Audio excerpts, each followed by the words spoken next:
Standing at the western tip of Africa, Sierra Leone is one of the world's most beautiful countries, and one of its poorest.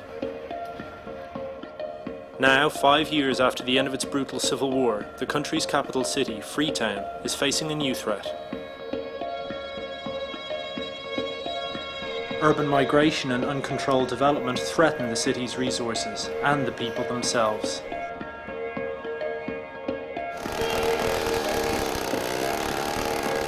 The laws are just in the books. They are not executed. Nobody to execute them. If they don't empower these people, they will destroy the environment, and the environment will destroy the country. What are they going to do for water? I mean, if this forest is gone, that's the end of it. It's an environmental disaster. And in a few years, we will see how that comes to pass.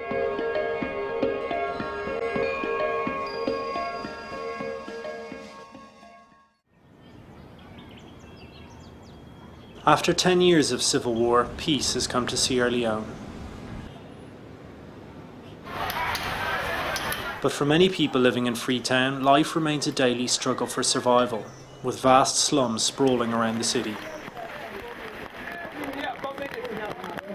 People living in slums lack security of tenure, they lack access to basic sanitation, basic amenities, usually overcrowded, and the places they occupy, the homes, are actually badly put together. If you to stretch that definition, then it's obvious that over 90% of the population of Freetown live in slums. Yeah, we have come a long way, but it's been so much sacrifice for so little ground gained. There's no attempt to preserve the old listed buildings.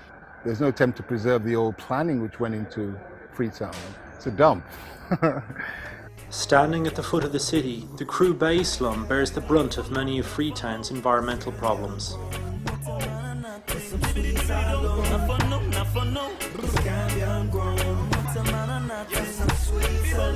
Sometimes I wonder if Jah forsaken me. But now that I've seen how it's plain to see. Freetown has enlarged. There are many more people in Freetown, so we have a lot more debris. There are no more dustbins all over the place as there used to be. So this is all caused this dumping into the gutters and all this filth coming down. We can see that it's a good breeding site for mosquitoes. We start seeing signs of urban filariasis and costachiasis. There's also malnutrition because of, again, diarrhea in the under fives, malaria, worms. This area could be cleaned up, and health education is done. We can actually minimize our malaria incidents in the under fives, the diarrheal disease like cholera outbreaks, and a lot of the other infectious diseases. 5-10 years back, these houses were not in this area. Okay. But because they constructed houses, shacks all along the drainage system, and these people, they don't have toilets, they don't have garbage system. So this is not only just a dumping site of refuse, also dumping site of waste matter, feces, everything, soil, everything from the people all living around the area. Although lack of sanitation is a problem in Crew Bay, much of the waste comes in from outside, washed down by heavy rains.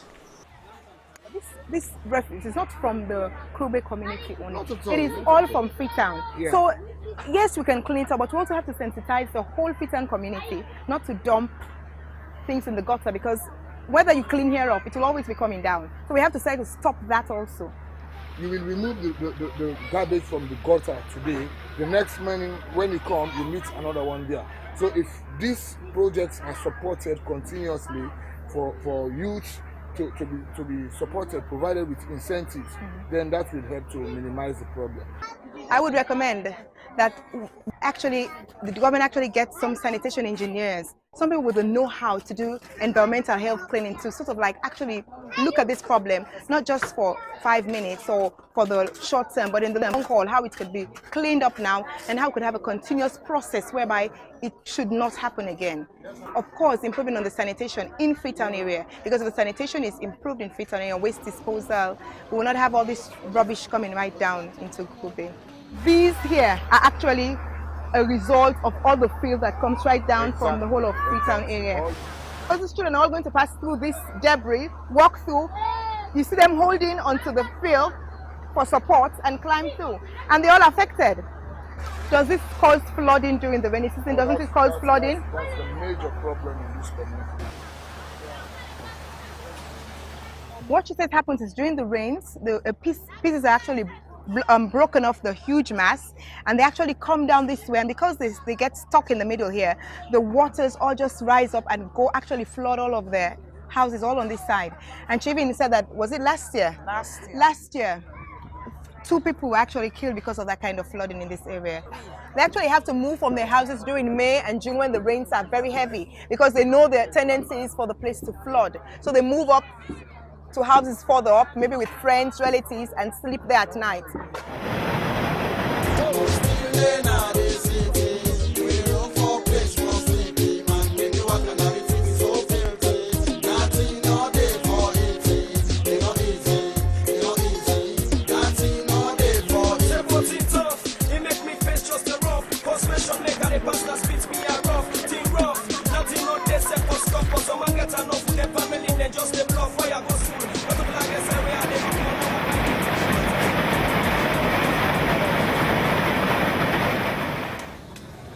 The problem of Freetown slums seems set to continue, as more and more people flock to the city from the provinces.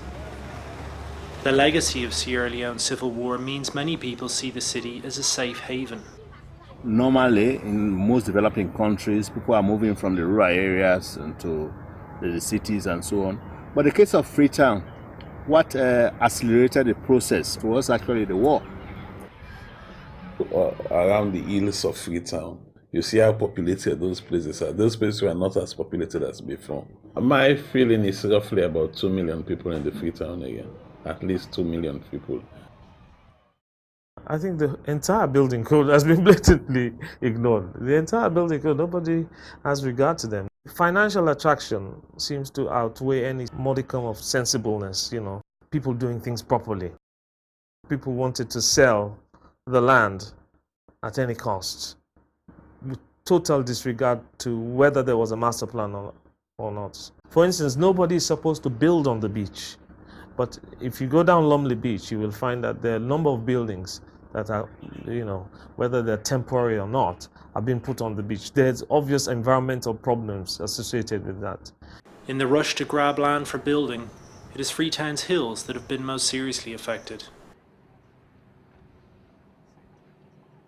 This area was actually being advised to be left under its natural land use. When the American embassy came to establish their construction here, we had a massive rush of people who wanted to actually do construction here. And that, of course, has been very indiscriminate. No road construction, no other service provided. When you ask the officials, nobody seems to know the trend of what is happening now. Nobody seems to know who is authorizing all of this sale of land and construction that is going on. There were vast lands that were left as reserves, as catchment areas and water catchment areas and so on. So all these people saw was land that we can live. It's not about forest there or catchment there. It's nothing like that. It's about where can I live? The character of the site of Leicester Peak has completely changed. It is almost totally without vegetation, almost. The stone outcrop of the hill has been broken to provide aggregates for building construction. And so you have an eroded, denuded site. Some of the rocks will obviously slide down the mountain. There might be landslips. There is now a mishmash of development going on. Everybody needs water. Everybody has septic tanks, and so on. And how these things are going to work within that type of development, which is not planned, is hard to say. Whatever was planned for Freetown did not take into account the kind of population we have now. And that's why we have problems with all the services in this country, all the utilities. They can't cope. Without proper protection, Sierra Leone's environment is the first victim of this building boom. With no effective sewerage system in the hills, the city's groundwater becomes polluted. The position of landfills close to the sea also poses a threat to the environment. Presently in Freetown, we have 2 dump sites, one at Kintom and the other at Granville Brook for the east. Those dump sites are wrongly located. They are located within the city limits. They are located in water bodies close to the sea. And as a result of that, you would have a lot of contamination of the estuaries, which are very sensitive areas.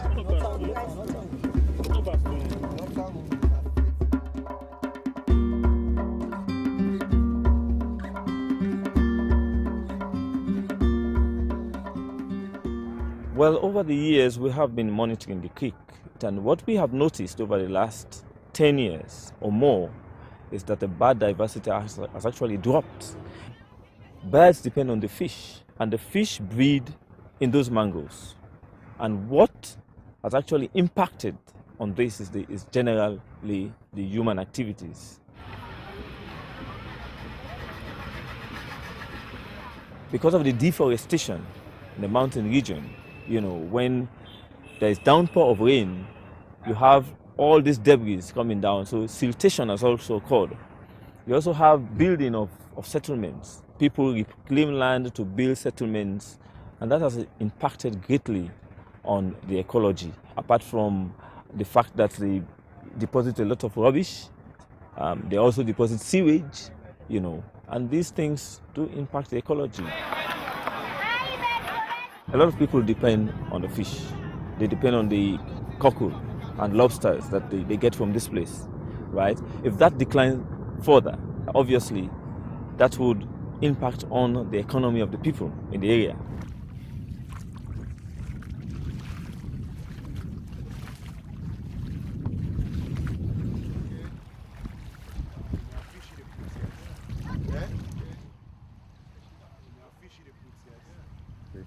Over here, I see people and they throw away rubbish over here, dirty. You see? Yeah, I see people and not get dirty box. So all the one whole area, now then they can't throw it in dirty. So that means to say, who side and they leave and they back and throw the dirty. They not feel the effect of that. No, where the water full, the dirty they go. Who side they go? They go now they see. Then later on, where the water they dry, where the water they full. The dirty water they get all the dirty. I did dry now they go out. But you got to go for us on side. Yeah, see they go now, they go affect other side. So we're not busy about that. No, the people don't care about that because they not get self for good and government not able to provide the litter for them can. Yeah. Government will provide that, but we're not the local community. You know, if you say better, let them get the dirty one side and burn them, or get them, let them can collect them, clean and go on side. Yeah, it's necessary for let them get it and then burn them. But some people are afraid for light fire because of the breeze. There needs to be a system of ensuring that human excreta, sewage in general, the deposition of rubbish should be controlled. Government do have very good policies, but they are not being implemented. And I think government should look at those policies, review them in the current phase of the problems we are having at the creek, and then see what they can do. The thing is that if you stop it now, then you'll be able to see future development in terms of restoring the ecology of the creek. But if you don't, then the situation will deteriorate further.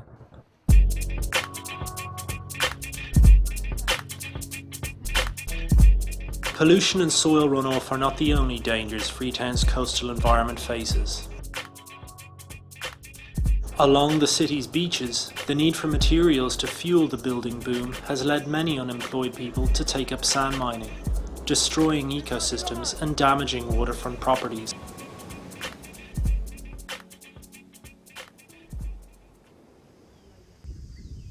But perhaps the most dangerous side effect of Freetown's growth can be found back in the city's hills.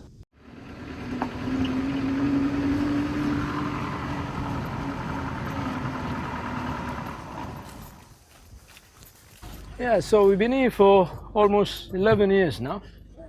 The sanctuary was founded in 1995, and this is where it all started. This is the original place where the whole thing started. I think, as you know, with the war situation we had, everything stopped for many years. So I think Sierra Leoneans having this confidence to build back, and they had this confidence to do something before everybody was worried whether it's worth investing here or anything like that. So I think suddenly there is this thirst where everyone wants to build. People even want to come back to Sierra Leone, those who left. So there is a huge demand for land.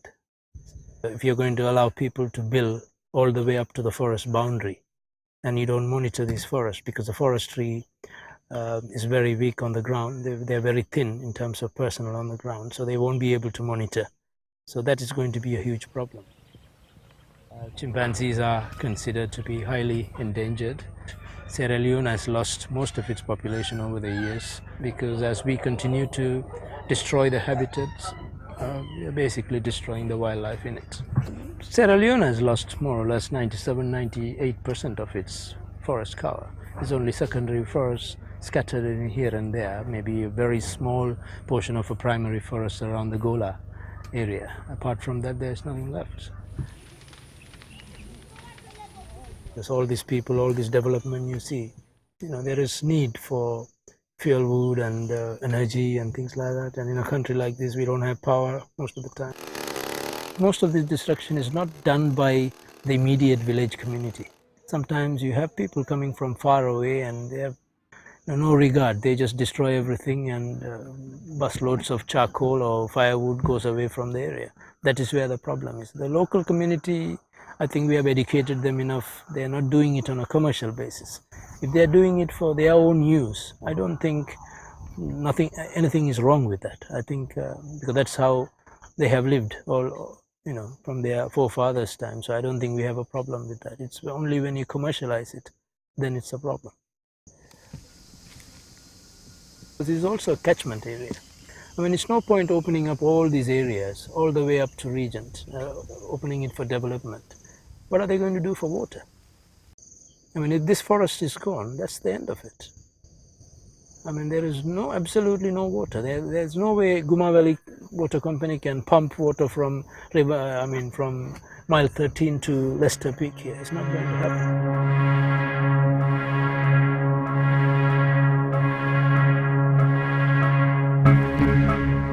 Without trees, rainwater drains away, causing soil erosion, siltation along the coast, and flooding in areas such as Crewe Bay.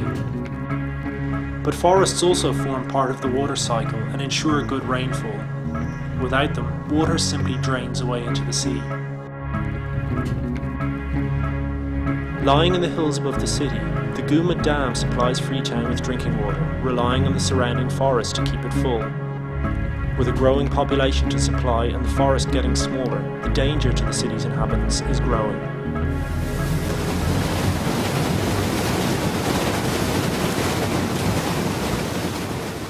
The dam, the capacity that was set up in the 50s when it was completed was to service at least 300,000 people in the city.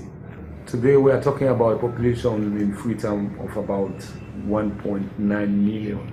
The capacity of Guma has been stretched. It is the same dam that was constructed in the 50s and we are still operating on.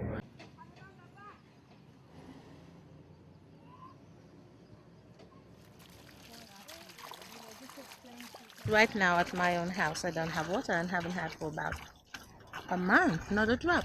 And this, are the people themselves in the area come in here and just cut the pipe, and once they finish getting the water they want, they just walk off. They don't have running water in their own compounds, probably, so they just decide to come down here and cut these pipes. We have limited supply, and yet still people are in the habit of interfering with our system. We have used all the different methods of sensitization. We've we've gone to the radio, we've had outreach programs wherein we go into some of these communities. This is treated water which is good for you, take care of it. You see a pipe wasting, report to so-and-so number or so-and-so address. People still do it with impunity. What we're experiencing now, there is a change in what we call the weather pattern in this country. Freetown used to have 6 months of rainfall, intensive rainfall during the rainy season, and we have 6 months of dry season. Today that has changed. We have more of dry season than the rainy season. We have at most 4 to 4 months of rainy season in this country. All those small streams that cause a runoff onto the actual reservoir, the dam, they all cease to exist. They dry up. So no water runs down the hills into the reservoir, the lake. These streams were sourced from the forest area. And when you look at the Freetown Peninsula today, most of the forest covers have been cleared off. In 2006, a combination of increased demand for water and destruction of the forest cover led to crisis in Freetown, as the rains came late and the Gouma Dam fell to its lowest level since records began. The government was forced to ration supplies, leaving the city's poorest residents struggling for access to drinking water. As the city grows and expansion continues, this situation seems certain to get worse. But the country as a whole is rich in resources and, despite its crowded capital, does not have a high population. With proper management and awareness, it might yet be possible to reverse the damage being done. Further migration to Freetown is simply not sustainable. This country has a wealth in every single district. So what we have to do is to help people tap into that wealth, help to ensure that in every single district you have the means available, that you have basic social services available, but which makes it very attractive to people to go living back to the rural areas and to make a decent living. Sierra Leone also boasts incredible tourist potential, with pristine beaches, wildlife and scenery.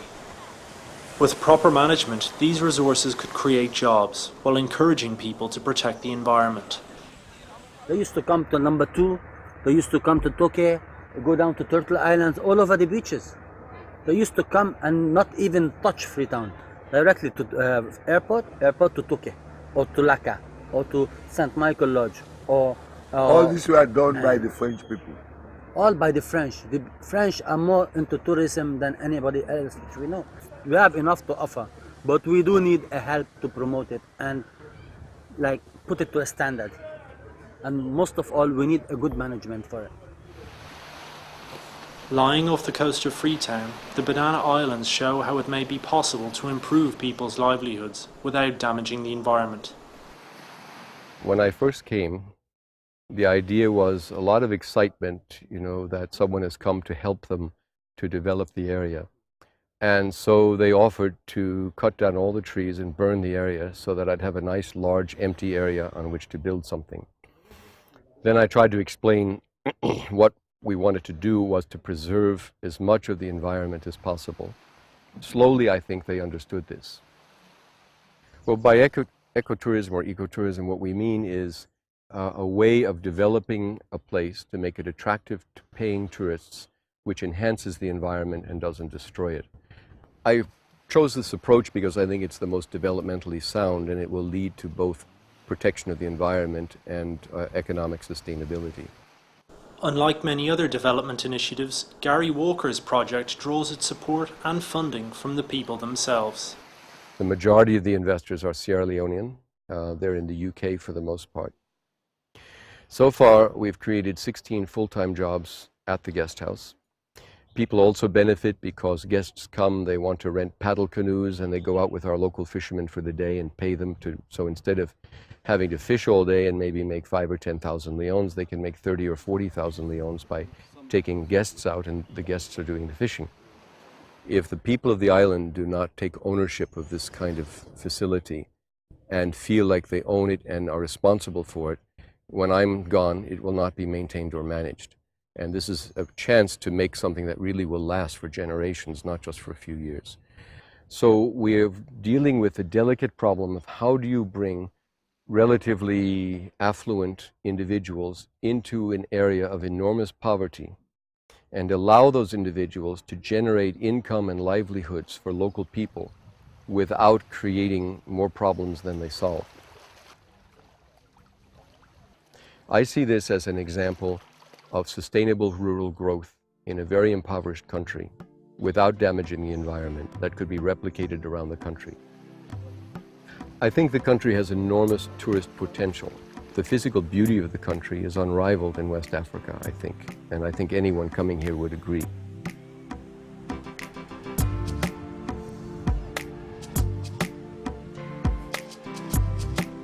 The challenges facing Freetown are immense, but with the country finally at peace, there are also new opportunities to balance increased prosperity with a sustainable future, to manage the country's growth in a way that does not destroy the environment and jeopardize its people.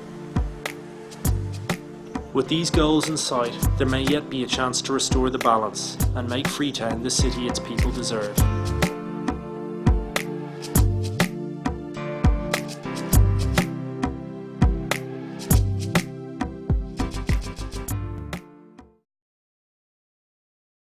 Mama, you too know day. Mama, you can act for see. Yeah.